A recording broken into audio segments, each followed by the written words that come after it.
Hi class, this is our first PowerPoint in Adobe Animate, so we are now moving on to Adobe Animate. If you haven't yet, please download and install Animate on your computer. Once you have done that, you can open it up and let's get started. So let's go to Create New here. And today we're just going to be learning some basic tools on the workspace and also how to do some basic things in Animate. Okay, so we're just going to go to the standard size for your stage. So that's like your page.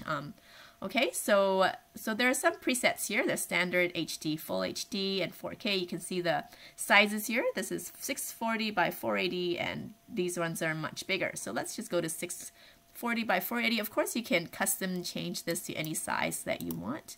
The units are in pixels, okay?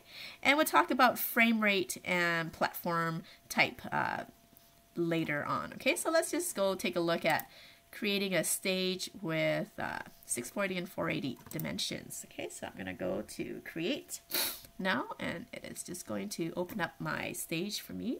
So stage is where I can draw stuff, okay, and animate it.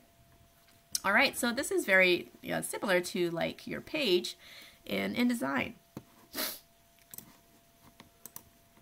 All right, so up here is your selection tool. Just like in InDesign or Photoshop or Illustrator, you have a selection tool that helps you select things and move them around. The next one down here is your free transform tool that allows you to transform your object. So, size it up or down, rotate it, things like that. If you press down, hold your mouse down, you see a drop down, there's the gradient transform tool. Okay, and over here is your lasso tool, polygon tool, and magic wand tool. But these tools aren't really that helpful unless you have drawn a shape. So let's just jump right into it. Let's go over here to your shape tools.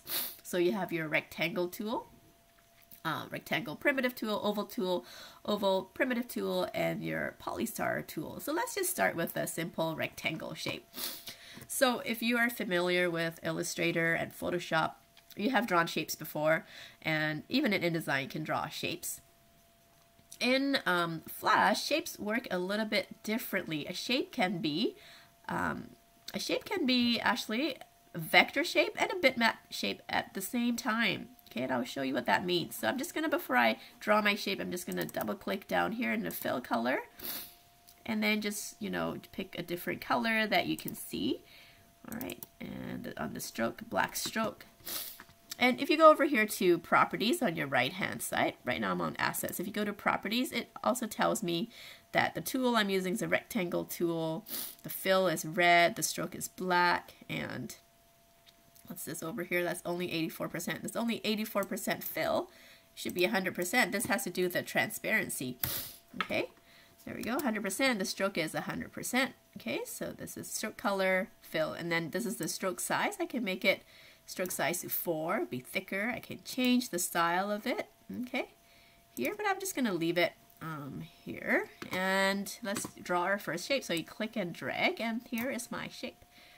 Okay, and there we go. That is my shape. Okay, so before you do anything else, let's go over here to the selection tool. Click on it once.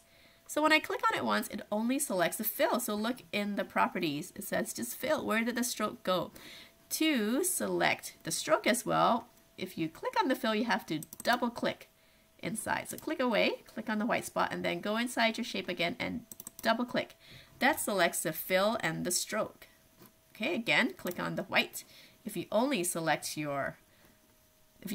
select your fill, which is the inside, then only click once. If you want to select your fill and stroke, click twice. There we go. I'll change the stroke to a different color so you can see what I'm talking about.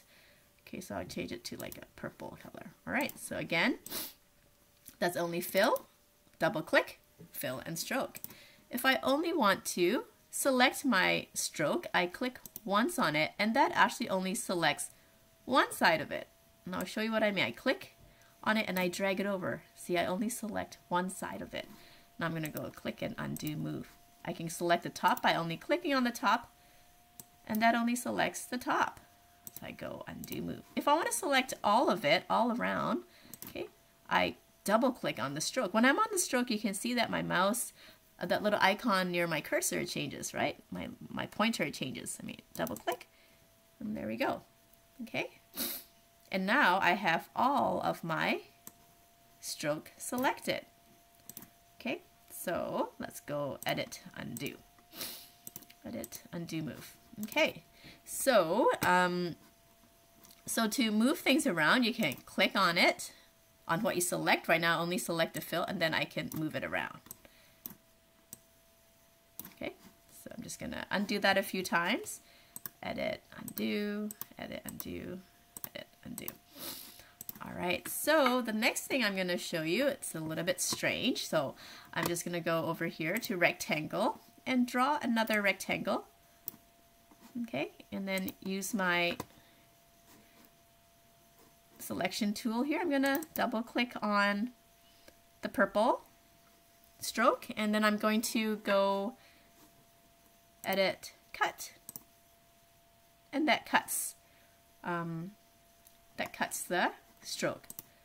But now look at my shapes. They're now connected. They're now no longer two shapes. They're now one shape, and I cannot undo it.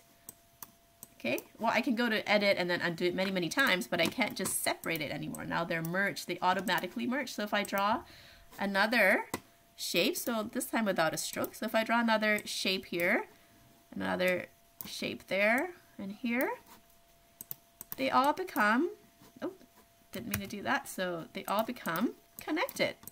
Okay, I can also kind of click and drag an area like that. You can see how it's kind of dotted here, and if I go edit, cut, or just delete, then that deletes that. Okay, I'm just going to go backspace.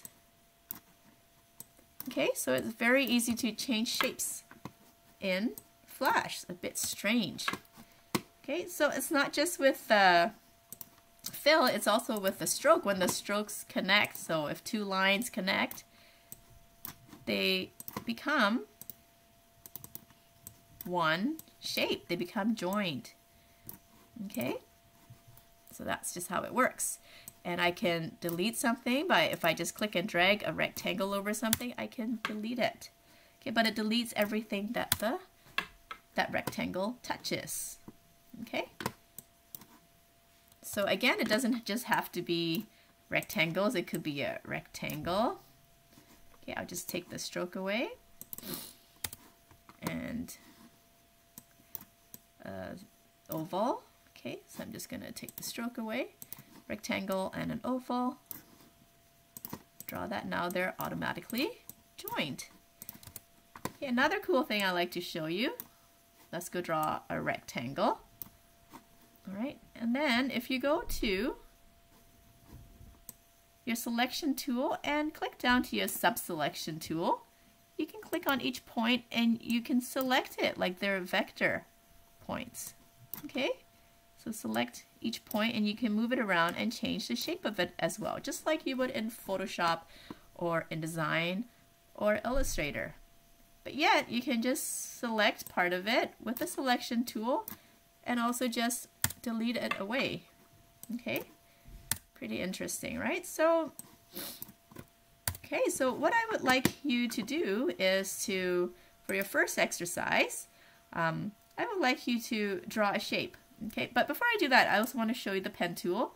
Okay, much like, you know, the pen tool in Illustrator, InDesign, or Photoshop, you click, lift your finger off the mouse, click, lift your finger off the mouse, click, click.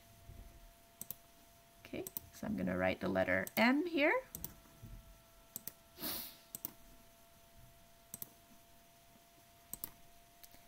And go back to that.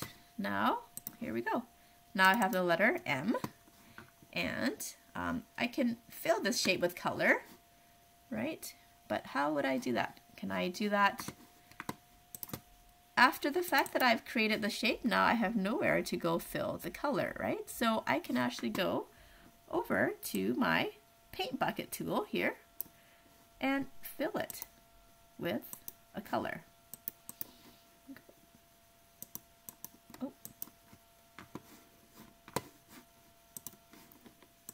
Okay, so I can fill it with a color, but the arrow has to be inside.